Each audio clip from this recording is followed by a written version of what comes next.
Thanks for tuning in to the Drive On podcast, where we are focused on giving hope and strength to the entire military community. Whether you're a veteran, active duty, guard, reserve, or a family member, this podcast will share inspirational stories and resources that are useful to you. I'm your host, Scott DeLucio, and now let's get on with the show. Hey everybody, welcome back to Drive On. I'm your host, Scott DeLucio, and today my guest is Bryan Pieschel. Bryan is the Director of Veteran Services at Dogs for Our Brave, and his journey has been marked by his service as an Army medic in Baghdad and his unwavering dedication to supporting wounded veterans. And we'll get into his story in just a minute and more about Dogs for Our Brave. But first, I want to welcome you to the show, Bryan. Really glad to have you here. Thanks, Scott. Appreciate you having me on and allowing me to, speak a little bit about my story, but more so about, the veteran community, the work we're doing with Dogs for Our Brave, and just overall the general struggles and support that the veteran community needs in this country right now, because I think it's clearly a massive problem. So, veteran to veteran, veteran supporting veteran. This podcast specifically, like, I'm happy to be a part of it. Thanks for having me. Yeah, you bet. And you're absolutely right. And that's basically why this show exists. I mean, I started this show a few years ago to help address some of the problems that you were just talking about. And uh, as I was doing this show, I started realizing that there are a lot of organizations like yours out there, and they're all, I'll just classify them all in the organizations that support veterans in one way or another. It could be through mental health, it could be through financial aid, and 100 different options that are out there. But a lot of times people just don't know that these things exist, and these organizations could be the answer to whatever the problem is that these veterans are having.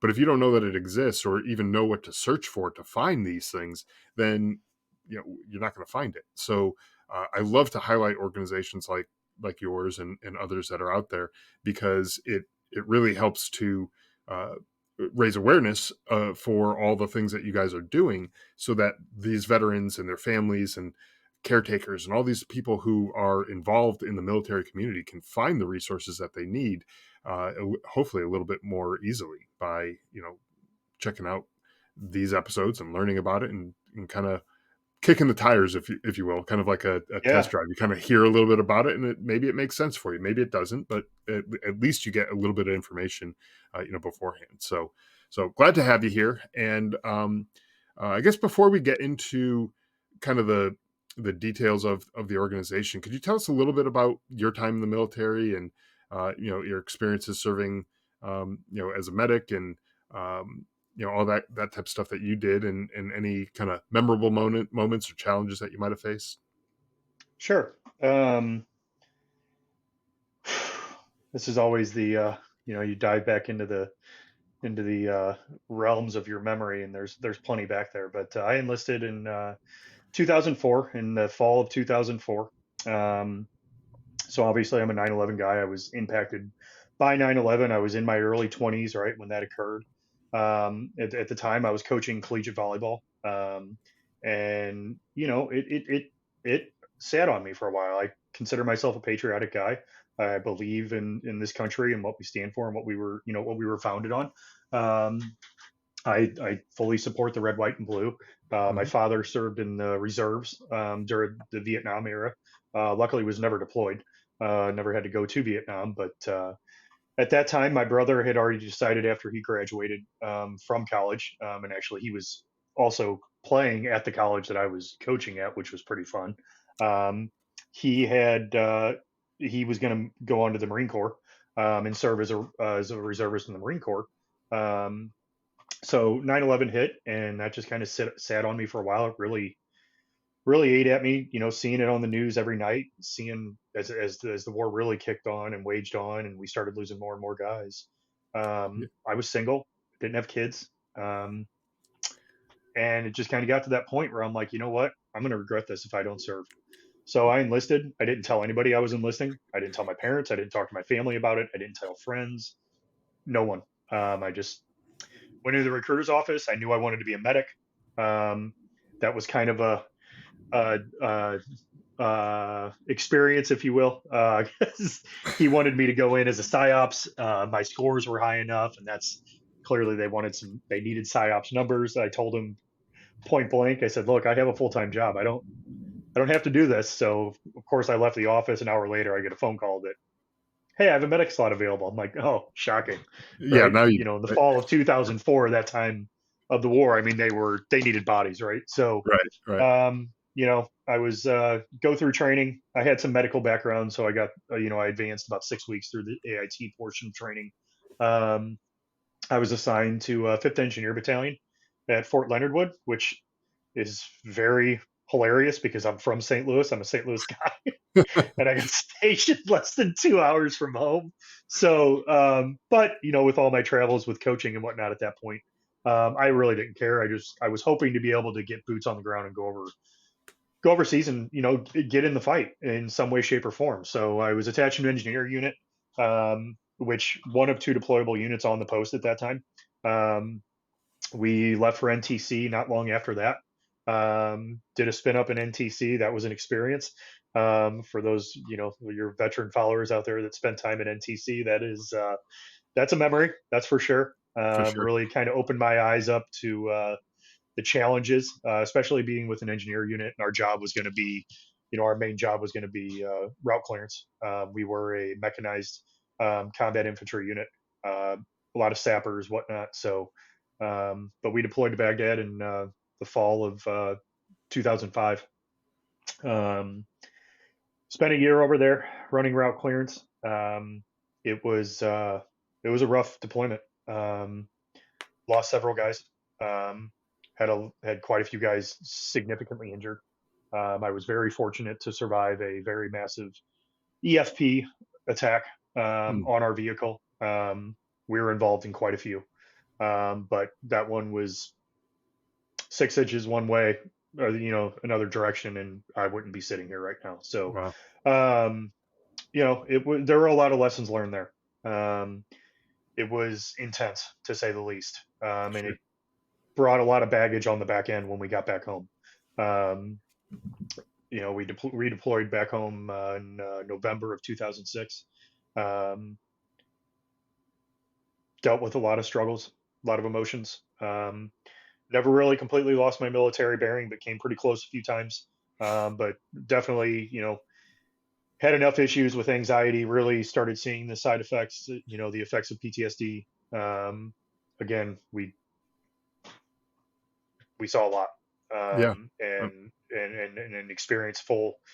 For those history buffs out there, if you go back to that time frame of the war, it was nasty. And we were a division asset, so we weren't just serving in the Baghdad area. I mean, they sent us, division sent us wherever they wanted to send us. So we covered a lot of ground. We saw a lot. We covered down on the Marines, we covered down on 101, the 82nd. Um, so there isn't much of Iraq that I didn't get to see with my own eyes. And on that, top of that, obviously the internal war that was going on within the country at that time was also just raging. So it wasn't just what we were dealing with; it's what we were witnessing happening between Sunni and Shia factions, whatnot. So um, that's right. it was a life altering experience, that's for sure. So ultimately, that would lead to me being medically retired in 2009. The PTSD symptoms were quite significant. It had a quite a serious impact on my ability just to simply do my job. Hmm. Um, Although I was continuing on, right? I had reenlisted. I reenlisted while we were in Iraq. I had applied for the Army PA program. I was on the verge of being accepted into that. I was on orders to go down to Fort BMC or to Brooke Army Medical Center. At that time was the brand new burn unit had just opened up. I was fortunate enough that I was going to be on assignment to go down there, waiting for my orders to start school. So, but I had to make the hard decision and face the hard reality that I just was in no mental shape to be able to do that. It was a tough call, but I had great support from my chain of command, which was outstanding. Um, because I know a lot of guys don't have that similar experience. That is what it is. I'm very thankful for that. Yep. Um, but Yeah, I retired in 2009, and went back into the coaching world. Thank God I had something. I knew getting out that that's as much as I would have loved to have stayed in the medical field, whether that would have been paramedic or firefighter or whatever. I would have loved to have done that. I just after all the experiences we had, I knew I was never going to be able to do that again. But Yep. thankfully, the coaching world was still there for me. I had some really great opportunities that would then continue on in my career for the next 15 years up until, just this past summer. With what I did with, my day to day, to find fulfillment and purpose again. So very grateful for that. Yeah, I'm just listening to your story, and I'm hearing a lot of stuff that sort of was similar with my experience. Kind of joined around the same time. I was about a year after you, but I was in the same position where I was still on the younger side. I had graduated college already, but um, I, I was single. I really had no attachments, and I had that same kind of feeling after 9/11, like I need to do something, And so I get where you're coming from. And I also walked into the recruiter's office knowing the job that I wanted, and it was not the job that they wanted to give me. But um, eh, I went in. I was like, I want to be a grunt. I want to go do grunt stuff. And like you, I scored pretty high on the ASVAB, and they're like, "Yeah, you could do a lot of other things. You don't need to Yep. do that." And I was like, "Yeah, but that's what I want to do." And again, I was signing up for National Guard, so I had a job. I and I didn't need to join, and so they're like, "Okay, yeah, we definitely need grunts, but we could always use you someplace else too if you ever decide Right. to change your mind." But I never did.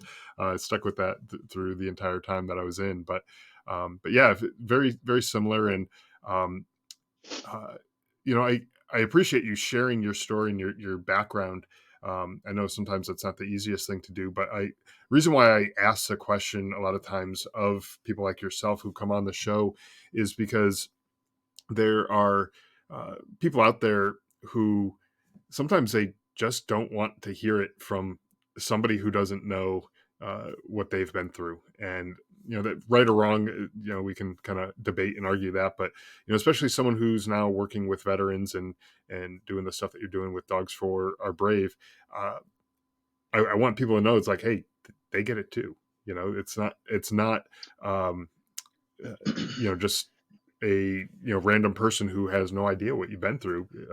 You've been there, you've done it, you've seen the terrible stuff that war brings. And God, if we could wave a magic wand and take all that away from all of us, and we never had to experience it, that would be a wonderful thing. But that's just not reality. So that when you do transition out and you get back into the civilian world, a lot of times people maybe don't have the same opportunities that you had, where you had that coaching to fall back on, and that was kind of a nice transition for you. Um, but Purpose. I had yeah, it purpose. gave you purpose exactly. And the And overwhelming majority of veterans don't have purpose. they don't, yeah, and you get out, and it's like you had a purpose when you were in the military, that's for sure, but then you get out, and now it's the challenge is rediscovering what that purpose is. And in your case, that was something that you had done in the past, and in some cases, folks who are getting into the military, they're getting in like right after high school. There really isn't that thing that I did in the past that you can fall back on. So discovering that, I think, is a challenge, but something that is important to focus on and not to take lightly, right? It's a massive part of what we need to understand within our veteran community, right? And what civilians really need to understand about one of the biggest challenges within our veteran community is, especially when you have those individuals that, um, they enlisted because they had no other options, right? Maybe educationally, right? They weren't going to college. Maybe they didn't have a career path. They didn't know what they wanted to do. Broken families, not a great support system. Like you can just keep on going down and down the line, right? They go into the military and It's very clear cut, right? Like, um, I've said it a lot of times. Like, if you really want to be successful in the military, it's not that hard. Right place, right time, right uniform. Like if you're doing those three things, you're going to Yep, be pretty good, right? And you're going to be promoted to a certain degree. And you get a lot of individuals that may have been a mess prior to enlisting, and they enlist and they find that discipline and that self confidence, right? And they really take off. that's right. Um, well, and that's amazing. That's a huge piece of um, what we'll circle back to later, talking about what we're doing now, and again, just what a lot of what people need to understand about the veteran community, right?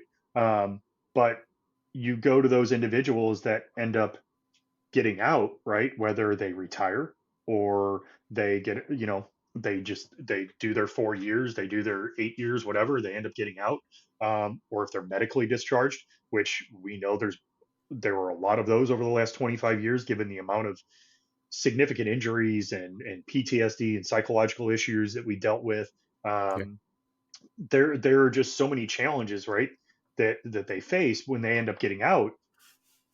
Well, then they come. It's almost full circle. It's like, what do I do now?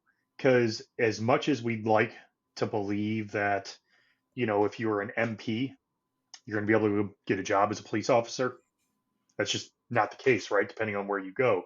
And you can say that about a lot of different jobs within the military. Um, they just don't really translate into the civilian world for the most part. So it's a very, very challenging path that, our veterans try to find, where am I going to go next? right. And a lot of them just don't have any clue where to start. Um, and that's why we see just this significant struggle with so many veterans of falling into that destructive path of alcoholism, drugs, substance abuse, any of the vices that you want to throw out there, right? There's a plethora of them, and they're so readily available. And when you've lost that sense of purpose, it's pretty easy to dive down that path and never come back out, right? That's right. Um, Yeah. so it I am extremely fortunate for having that ability to step out of the military world, um, and be able to go back into something, especially coaching, right? And I was a boys volleyball coach, still am a boys volleyball coach at the high school level. Um, so having the ability to go back and impact kids with a positive message, taking not necessarily directly what I did in the military, but just the discipline and the confidence and the hard work and that type of work ethic mentality, and bringing that back into how I developed myself as a coach and I developed other coaches that I trained. That created a great sense of purpose in my own life, and Mhm. honestly, it saved me in a lot of ways. Yeah, Because I had a lot of battles after I got out, and it was ugly at times, and it still is, right? That never goes away. You learn how to manage it, sure. and but again, there are a lot of veterans out there that just don't have that. They have no clue where to start, um, and that destructive path starts pretty quickly, and to pull them out of that is pretty tough. That's right. Yeah, and so for the guys out there, the guys and gals out there who are listening to this, who are going through that transition phase or about to go through that transition phase, take advantage of the resources that are available to you that are going to help you figure out what that next step is. There's a lot of resources out there, some from within the military, some other organizations, nonprofits, and things like that who are there to help with that transition. Take advantage of those and find make sure you have that thing that you can work towards. It may not be like day one, you get your DD 214 and tomorrow you go and start your dream job or dream career or whatever, but you can at least have those steps to work towards that. Whether it's going back to school or getting additional training or certifications, all that kind of stuff, you can do that. But it's more than just a job that you need to have purpose in. There's other things in life too that can bring you that sense of purpose. It could be volunteering, it could be a lot of different things. just got to find what it is for you, and everyone's going to be unique. So unfortunately, I can't say, hey, go do this and you're going to be 100% successful, and that there's a formula for everybody. But it's going to be different, but it'll take some time and some effort, but it's worth the effort to find what that is, right? So It is. It is. Scott, I think the one important thing that I struggled with for a while, and I'm sure I know a lot of veterans do, right? Um, Maintaining that self discipline mm, to remain confident in yourself and believe in yourself and your abilities, and um, those of us that, especially the combat veterans, right? But veterans in general, because there's such a small percentage of us now that actually enlist and do our time and serve our country. Um, the combat veterans, right? Like for a long time, there's a stigma, right? We don't talk about what we experienced. We don't dive into that. We push that off to the side. Like it's not relevant anymore once we're in the civilian world. yeah. What a shame. What a waste. What a waste, right? Um, Allowing, so those individuals that you were just speaking to, right? I'm going to say to them, if you haven't embraced anything, if you haven't embraced what you did in your time of service, whether combat or not, right? Um, what you did is very unique. And it's a source of strength. And if you had some challenging moments throughout your military career, um, embrace them, face them. Right? If you're struggling with things that you dealt with, you got to face them, and Hmm. it's face them because we did something that is very challenging. Um, we did something that a very small percentage of individuals were willing to do. We signed that contract. We believed in, I think the majority of us, I would like to think that, politics aside, it does not matter, right? It's Right. that flag that flies, right? It's the true belief in who we are as a country and who we are as a nation.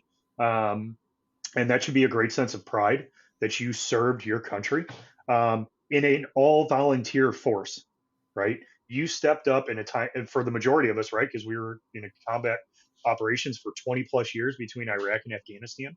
Hmm. Um, embrace your struggles, be willing to face them, be willing to have conversations with those you trust about them. So that way you can come to an inner peace with them and then use that as a source of strength as you go out into the world and go Yeah. out into your communities and make a positive impact, right? That's where we need to flip the script, is to help those veterans that are still really struggling to accept what they dealt with, allowing them to do that, really dive into it. And that's not a, I say that with an abundance of caution, right? Because it's not, I'm not some tabbed out guy that was, raw, like I was an enlisted medic with a sapper company, and I did my job, and I'm really proud of it. We had a lot of hard moments, right? But I was a good soldier. I was honorably discharged and medically retired and whatnot. But um, having to come to peace with the hardest moments of what we deal with, that's a challenge, right? But man, once you accept that, and you can use that as a source of strength, and realize that we don't have to hide from those.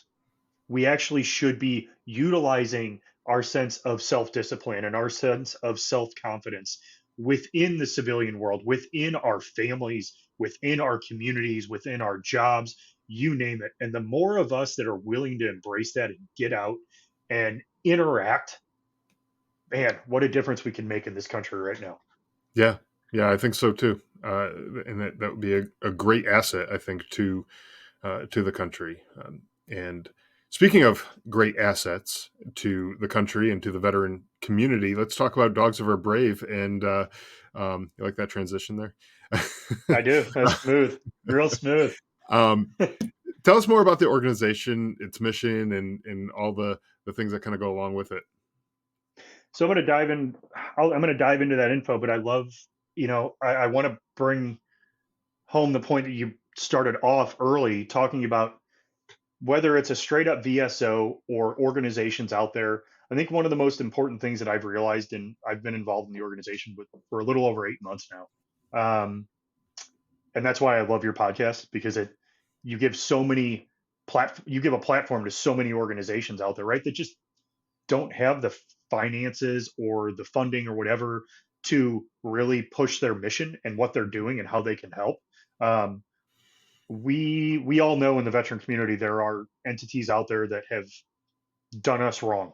Um, let's just call a spade, right? We know it. Sure. We know they're out there, and for a lot of us, that turns us off to want to getting involved with any organizations, and that's a tragedy because I have met in just the 8 months that I've been on board here.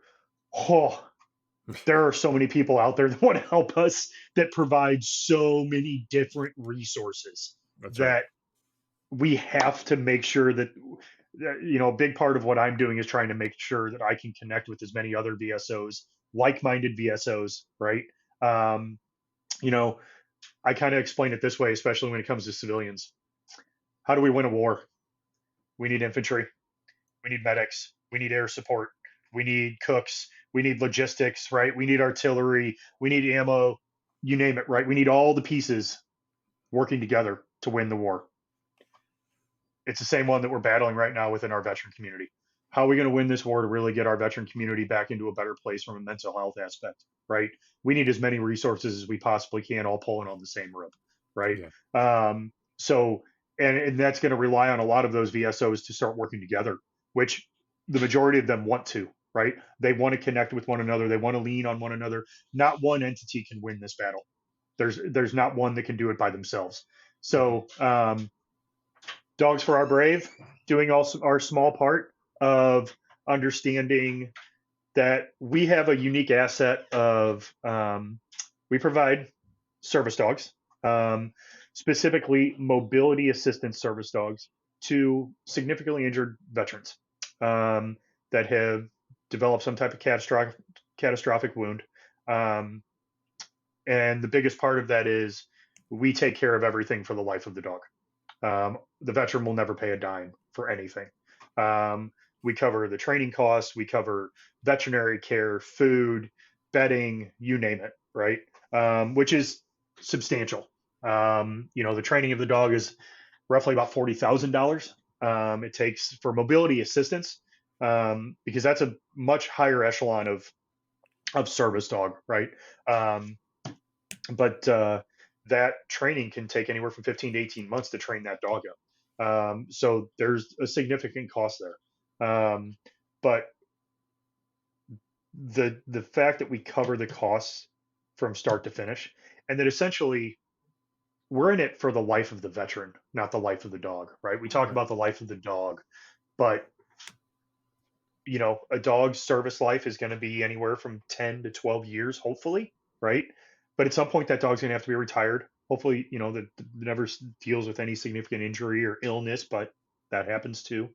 But if that occurs, that dog's retired. We provide that veteran with another service dog if they so choose, right? Mhm. So a veteran within our organization could go through multiple service dogs as they're, within 30 to 40, who knows, right? We've been doing this for a little over 10 years now, and we're really just starting to hit stride as to who we are as an organization. But that's in a nutshell of what we're providing. And it's extremely rewarding.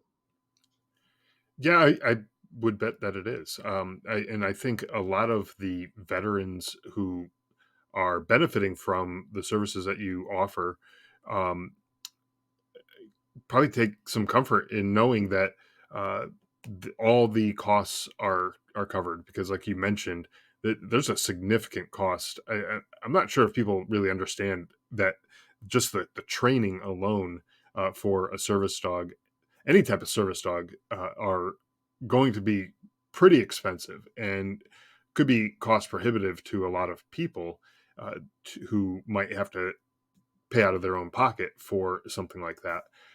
So having an organization who exists that covers the cost of training, but then also the veterinary bills, the food, and the all the other things that go along with that service dog is, I think, is super important because otherwise that might just be a thing that a lot of veterans look at and say, "Well, I can't afford that, so."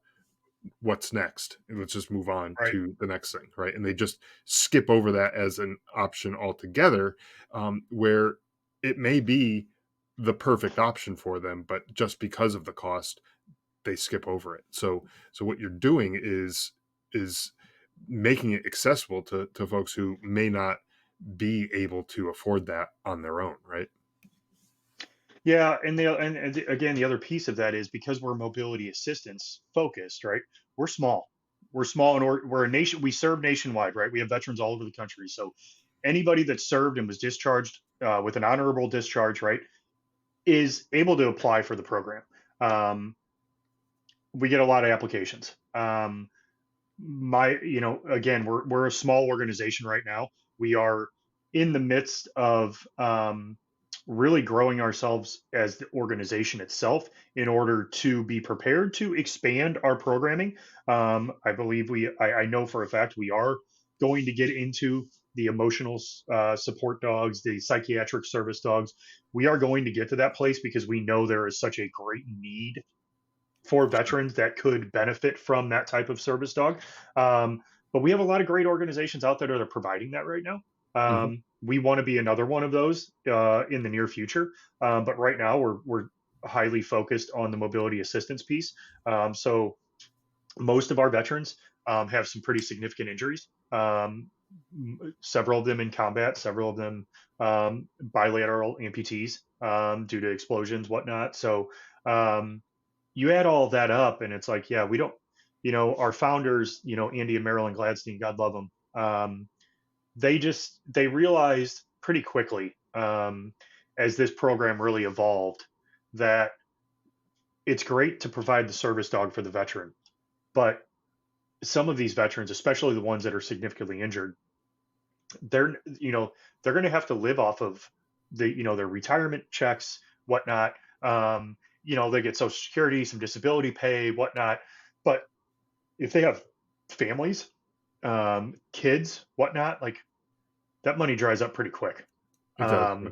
So if this dog has some type of emergency, they're probably not going to have the money to cover that. I mean, because you're talking about thousands of dollars. Yeah. So they quickly understood we got to take we don't want this dog to ever be a burden on the Right. veteran, right? Right. And that's really what it comes down to. Like we want to provide the ultimate gift of a well-trained service dog that you also is going to be well taken care of. So the added benefit to that is we remain in contact consistently with our veterans. So we get to build a really good relationship with our veterans, um, which is one of the most attractive pieces of what, this position held for me when I came on board. Um, Being the director of veteran services, I am the first veteran on staff, which I know a lot of people are surprised when I say that. The current president of our board is a Navy veteran. So we have that veteran presence, but we didn't have a veteran presence in the day to day. So my position as director of veteran services did not exist when this job, kind of, it was one of those opportunities that kind of fell into my lap through a lot of great relationships that just kind of crossed paths and some conversations took place. And lo and behold, here I am, right? And I had kind of been struggling with, I see we see it, right? I've gotten plenty of text messages and phone calls. We've lost a lot from my unit. I know it's over 10. I think it's somewhere around 12, whether it's directly related to suicide or alcohol or overdose, whatever. Right. You know, I've worked really hard not to get emotional about this. And, the guys like to give me a hard time occasionally just because, maybe it's because I'm a medic and I'm doc. But, um, man, you Yeah. just get real tired of getting those phone calls and those text messages. So, um, seeing an opportunity to kind of get back in the fight, serve as doc again, and help take care of these guys. Um, it's something I couldn't pass up. It was one of those things that kind of back when I enlisted, it's like if I don't do this, I'm going to regret this, right? Yeah. I can't just volunteer. This is I need to dive full into something that fills my cup in a different way. And back when I enlisted, it was maybe I can help keep one of those faces off TV. Hmm. right? Maybe I can use medical skills, and God willing, I have the strength in that key moment to be able to make a decision, and keep one of those faces off the TV. Same fight here, right? Um, Yeah, we're absolutely. hurting pretty good. We're hurting pretty good, and I think a lot. Again, you see a lot of veterans like yourself just with this podcast, right? We have to do something, right? We have to get back in the fight some way, somehow, to start making a positive difference to help turn this ship around and start in, making sure that those veterans that don't feel supported by their Hmm. own. Right. Um, and that's what this job created for me, right? And joining this organization, um, was an absolute blessing, to be able to serve these individuals again, serve these veterans, um, educate the civilian population. I talk about it a lot that everybody loves, you love the dogs, right? It's like, oh, and the majority of our dogs we rescue, from shelters here in St. Louis. That's where we're based out of. Okay. Um, so people, they hear that, they're like, oh, it's rescuing dogs and you're helping veterans, this is so great. And it is. And then I smack them in the face with reality of what we're dealing with and the intensity of what we're dealing with, right? Because this has been very much an evolving process for me over the last 8 months, is understanding, um, how I speak to the mission, but more importantly how I speak to, um, the veteran struggles, within the community. Um, we can't be so rainbows and unicorns about this anymore.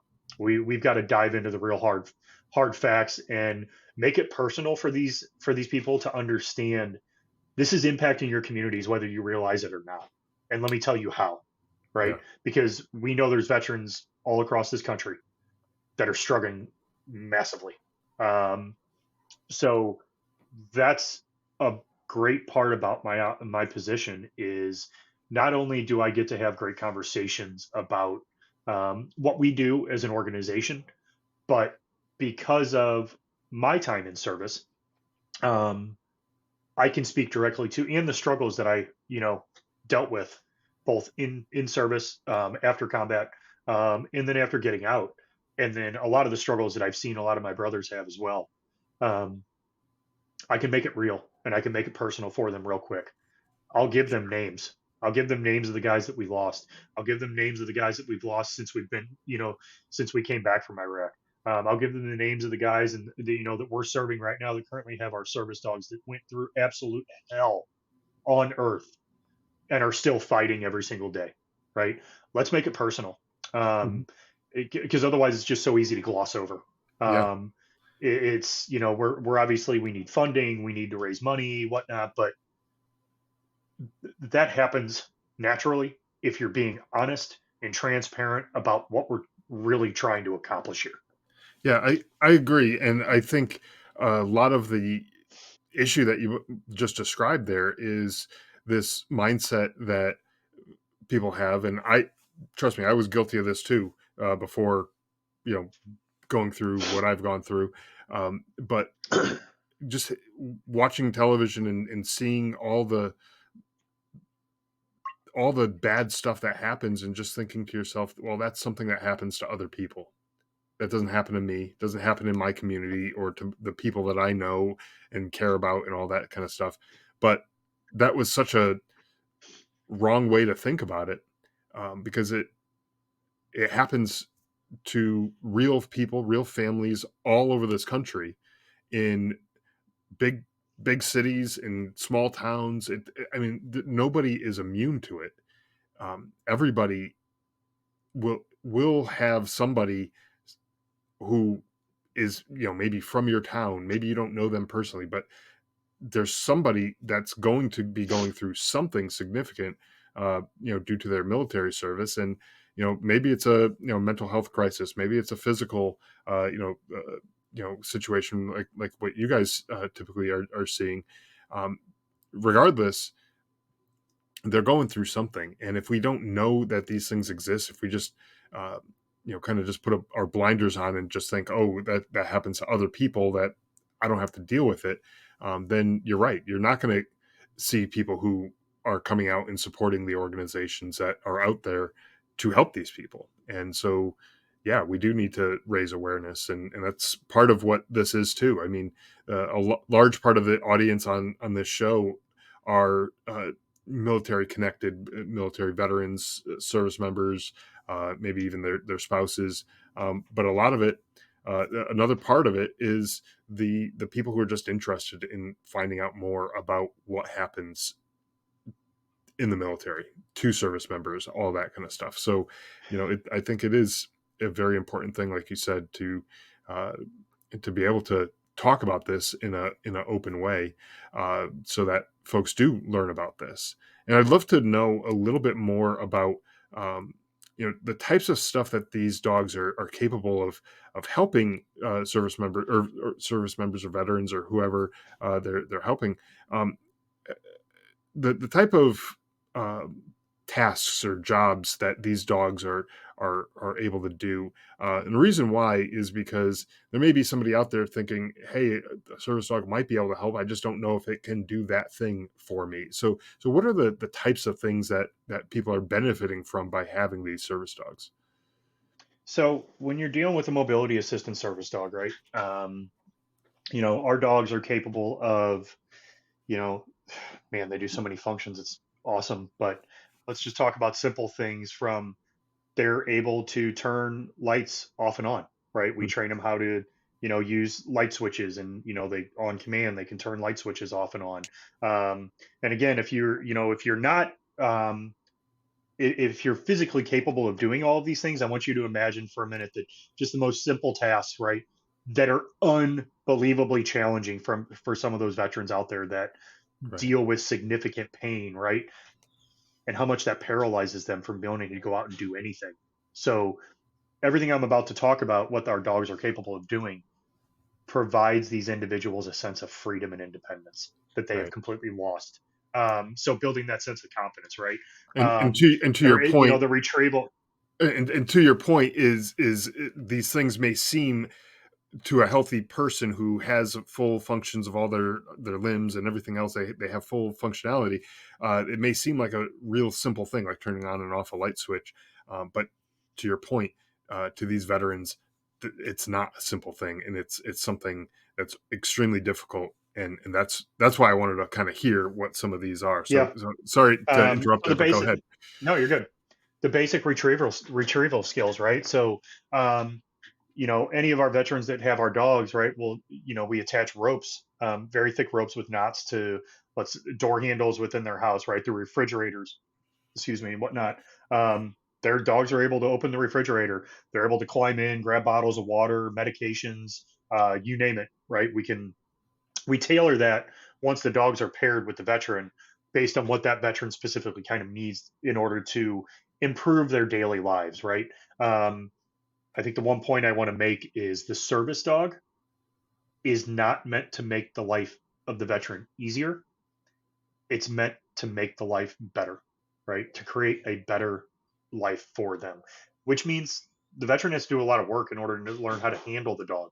So Right, that's probably the biggest aspect that is non-tangible. Is that the right? It's that sense of purpose of learning the commands, learning how to handle the dog, learning how to build that relationship, which ultimately, you know, if you're going to care for that animal and provide the welfare for that animal, it has to happen every single day, that's which right. then immediately provides what? A sense of purpose, right? So first and foremost, a service dog for those individuals that are capable of taking care of a dog find that sense of purpose with that piece of it, right? Mhm. But then when you go into what else the dog provides, right? Anything that's dropped, right? And for some individuals, whether they're wheelchair bound or they don't have the ability to bend over, whatnot, you drop your keys, right? The dogs can pick those up. We train our dogs how to pick up dimes and quarters with their mouth. It's Oh, wow. unbelievable. Credit cards, right? They can pick it all up. It's unbelievable, right? And they immediately know, the dog knows immediately. And, it's absolutely mind blowing. I own dogs, right? And I've been around animals my whole life, but coming here and watching this every day and seeing what our dogs are capable of doing, is nothing short of incredible, right? And it's not magic. These our trainers, put in a massive amount of work with these dogs every single day for hours and hours and hours for 15 to 18 months just to get one dog ready. Yeah. Um, but the retriever skills, right? And then, but on top of that, then you have the PTS symptoms that are able to, take advantage of as well, from nightmare interruption to anxiety based situations, whether it's, in the home and whether, it's a panic attack, anxiety attack at the home or social settings, right? Mhm. Um, Being able to provide comfort and support from anxiety in social settings, which we know a lot of our veterans struggle with. Being out in public, being out in big crowds, especially the combat veterans, that can be very challenging for them. So that's kind of the secondary phase part of what our dogs specifically provide because it's so heavily focused on the mobility assistance piece. Um, but we do bracing and pulling when necessary. So most of the dogs that come out of our organization are going to be larger breeds, retrievers, whether it be golden or labs, full size poodles, whatnot. Our dogs have some size to them because again, if we have individuals that are amputees, wheelchair bound, there will be some pulling and bracing involved. So um, that's a huge source of stress relief from our veterans being able to know they can rely on their dog being there. Um, but then the nightmare interruption, the anxiety uh, interruption, and just that overall relationship, right? Essentially having a battle buddy, Yeah. somebody that's got your back. Um, that's ultimately if you're doing your job as a dog handler, if you will, and you're utilizing this, and I don't say this in a way to cheapen or lessen what the dog is, right? But the dog's a resource. It's a tool for this veteran to help heal and live a better and more purposeful life. Um, the more you are utilizing that resource properly and really working on that relationship, which is a 50-50 relationship, the more you're going to get out of that service dog, right? So, a lot of what we have to do as well is educate our veterans on how to properly handle your dog. And obviously, there's a lot of testing and training that has to go on, but it's continued training as well. Um, if there are issues, and there's going to be issues, right? We're dealing with animals. We're dealing Yeah. with veterans and we're dealing with animals. So if that's not a challenging mission, I don't know what is, right? Sure. I mean, veterans are a challenge of our own. And every one of us has such a unique situation, right? Yeah. And we're pretty stubborn. But then dealing with an animal, it's just that's a challenge, and you have to know how to deal with that. And there are going to be struggles, and if they struggle with it, they call us, we walk through it, whether we jump on a video call, if need be, we'll hop on a plane, go to them, we'll do some training, whatnot, we'll correct any, major issues. So it's a constant process, but in the end, we see the life changing ability that these animals have to make on our veterans. Just watching, seeing and hearing our stories and meeting some of these guys, man, Scott, it is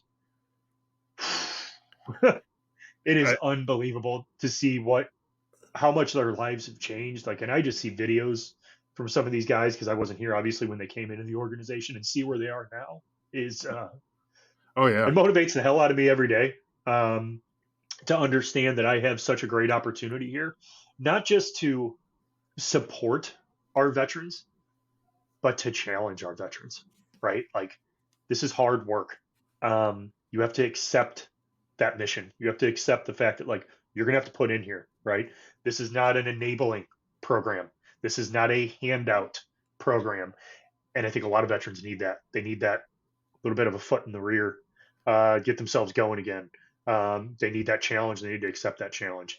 Um, that's what really drives me, Yeah. is being able to help with that piece. Yeah. And I think to your point, when people are just handed something, you know, every once in a while, you're going to get somebody who they need they need that help. They need to be handed something to get them to a stable position, and so that they can accept a challenge like this. Okay, so I'm not talking about that type of thing, Absolutely. where someone's in that kind of dire situation, but Absolutely. where you have a person who is capable uh, of being a handler and doing the hard work, taking that challenge on.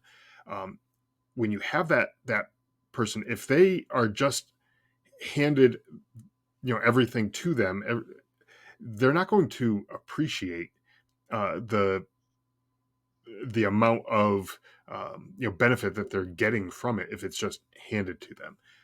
If whether it's financial resources or other resources, they're not going to appreciate it quite as much as if they put a little sweat equity into whatever it is. If they are doing some work, with the dogs in this case, for example, and they are putting in that hard work and accepting that challenge, then they're going to appreciate just how much the dogs are actually doing for them once when they get the dog, and once when everything is kind of working. But if they were just handed a magic solution that fixes everything, they're not going to appreciate it quite as much as if um, they put that effort in. I don't think. There's an investment, right? Yeah, There's yeah, an investment on their end.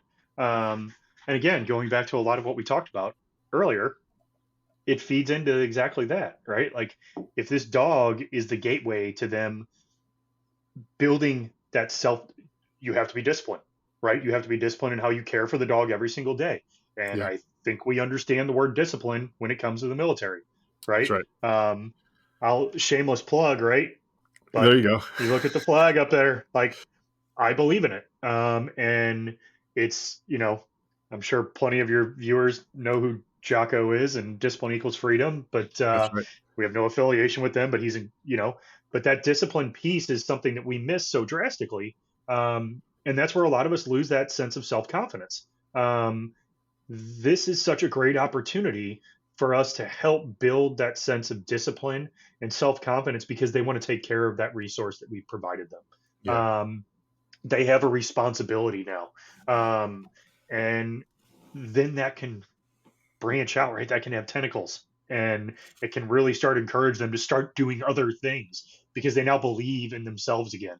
Um, but it starts with them wanting to put in some work, right? Hmm. Wanting to invest in themselves ultimately is what it comes down to is invest in themselves again.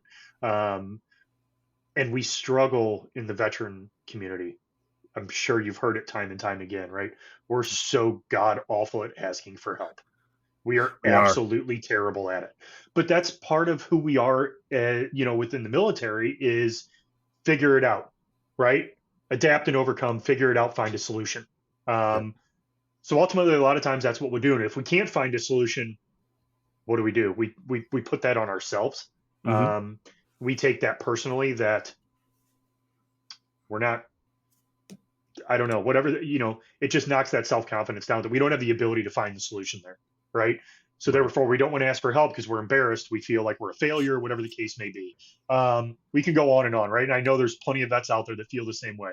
That's right. Um, but that reverts back to diving into our source of strength of who we are and what we've accomplished throughout our military careers. Um, and again, if we can just be, in a small way, um, an avenue for some of our veterans, especially the more significantly injured ones, to get back on that path of finding their discipline and getting back into self confidence.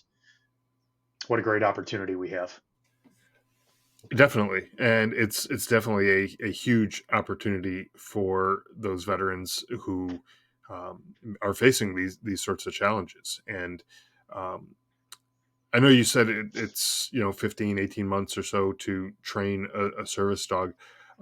Do service dogs in training before you have a veteran that you can pair them up with, or is it like a veteran comes, applies, they get it accepted, and then that's when the work starts?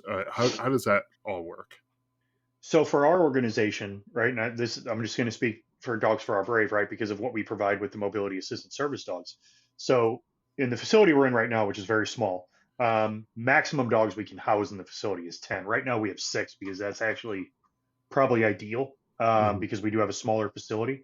Um, but these dogs are all going through training right now. Um, Only one of them is currently paired with a veteran that we have in queue. Um, so all these dogs, it's 5 phases that these dogs go through. Okay. The first phase is basic skills phase, whatnot. That's about 6 months Okay. before they graduate into phase two. We will not pair a dog until phase three. And the simple reason being, I've learned so much about the service dog industry. And for your viewers that aren't well, like the service dog industry specifically for veterans is very, very new, like 20 years, right? So we are very much in the pioneering stage of what it means to have service dogs for veterans, especially because of the emotional support dogs, the psychiatric service dogs, which is a much greater need. Mhm. But I believe the mobility assistance service dog piece is only going to grow. Let's talk about the fact of how many veterans went out on 8, 9, 10, 11, 12 deployments and were front, they were combat guys, right? What are their bodies going to look like in another 10 years? And I don't care how great you take care of yourself, the amount of trauma that occurred to your body, humping around all that gear, right? Like Yep. constantly, the backs, the knees, the shoulders, right? Our bodies are going to start breaking. So the ability for the mobility assistance service dog industry to really grow is very much going to be a need over the next 10 or so years, in my opinion. That's my opinion, right? Sure. But I think that we have such a great opportunity early on to understand, um, through trial and error, like how we pair these dogs with these veterans, right? So going back to the phasing process, phase three is when we pair them because we found out, and again, this was before I came on board, that so any service dogs that enter into the training, and I'm not just talking about us, I'm talking about in the industry in general, 20% of those dogs will actually graduate to become service dogs. Right. That is, with the first time they told me that, I'm like, that's not true. And they're like, no, that's like the washout rate is exceptionally high. I was like, holy cow, that's a challenge. It's Like, like you're training wow. Navy SEALs. Yeah, right? Like, seriously. Um, so understanding that is so important, right? So if we pair these dogs with a veteran, let's say in phase one or phase two, the likelihood of that dog washing out at some point is pretty damn high before they even graduate. So Yeah. then what do you have to do? You have to go to that veteran and tell them, sorry, we're going to have to pair you with a new dog. Your dog just washed out. Like, we don't need to inflict that that type of Yep. psychological trauma on these. So for us, we wait until phase three. Then we bring our veteran in. They come in town. We take care of everything, right? Um, Ideally, we have 2 to 3 service dogs available in phase three that they can work with over the course of a week. And, you know, the dog picks the veteran and the veteran kind of picks the dog, right? Like it's pretty cool to watch that relationship form. Mhm. Um, Hopefully by the end of that week, we're in a pretty good place of identifying, okay, we're going to pair this veteran with this dog, right? Veteran goes home, and then we have 2 more phases to complete before graduation and the final pairing process, and we send the dog home, right? Um, but those last couple phases, phase four to phase five, we then specifically tailor that dog to their veteran and what their specific Got it. needs are. So if that kind of explains the process a little bit. Yeah. Yeah, Yeah, that it's does help. definitely the dogs are in the building.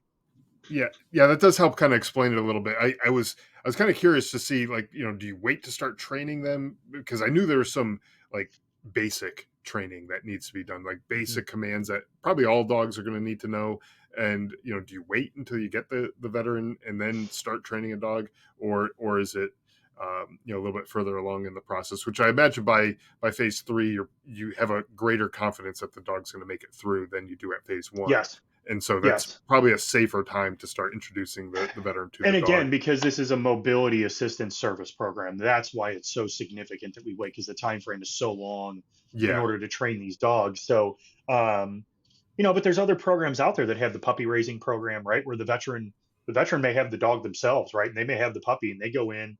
There's two training models. There's community based model and there's the national model, right? The community based model is, if we're here in St. Louis, and we bring 3 to 4 veterans in at one time in a group, right? And they're going to go through the training together, right? Maybe they come in once a week for, a couple hours, every Wednesday night, and they go through the training with their dog, and then they go back home and they work on those things for the next week. And you go through that process for 6 to 8 months until they pass their CGC testing, which allows them to actually go out in the public with their service dog.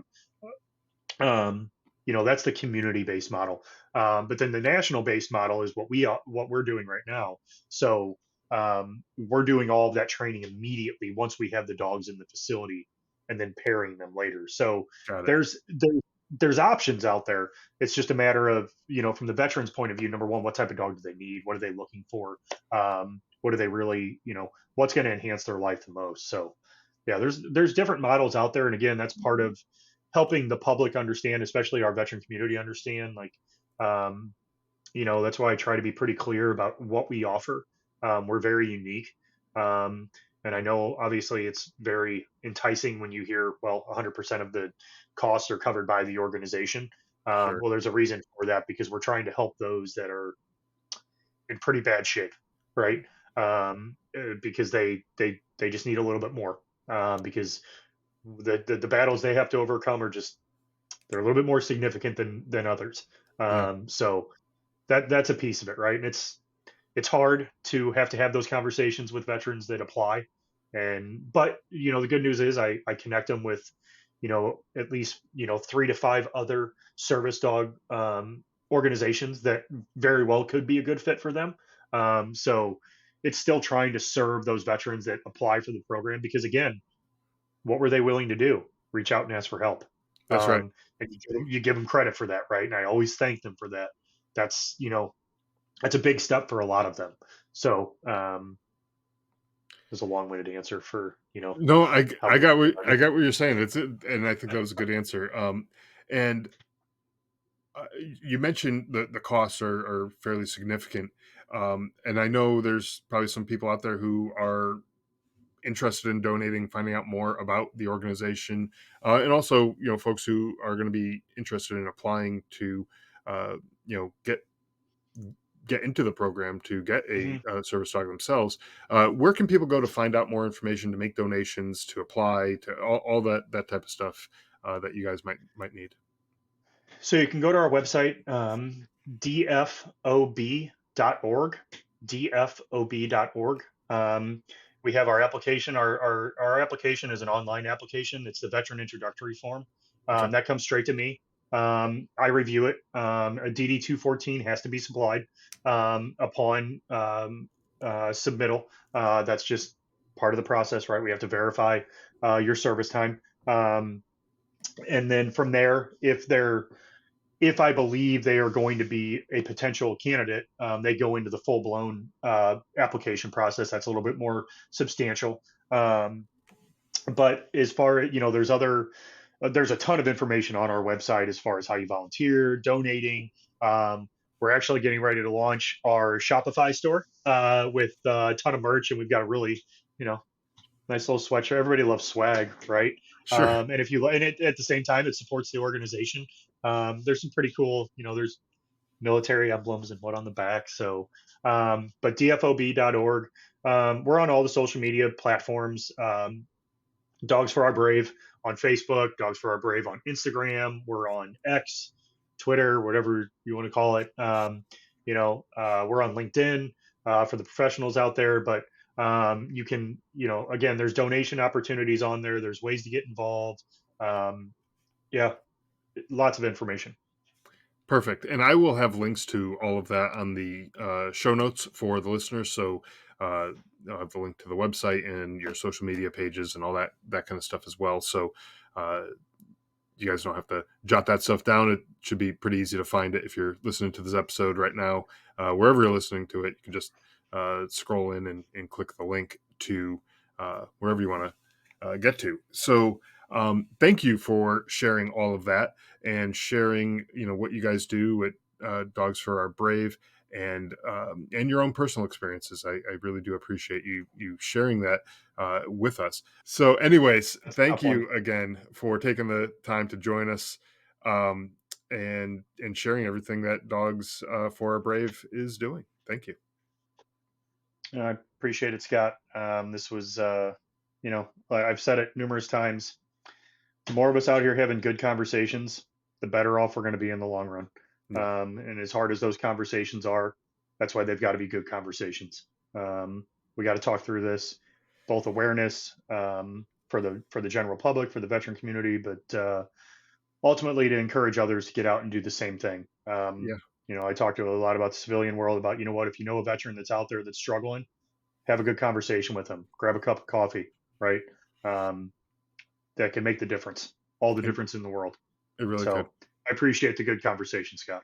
Yeah, you bet. Thanks. Thanks for listening to the Drive On podcast. If you want to support the show, please check out Scott's book, Surviving Son, on Amazon. All of the sales from that book go directly back into this podcast and work to help veterans in need. You can also follow the Drive On podcast on Instagram, Facebook, Twitter, LinkedIn, YouTube, and wherever you listen to podcasts.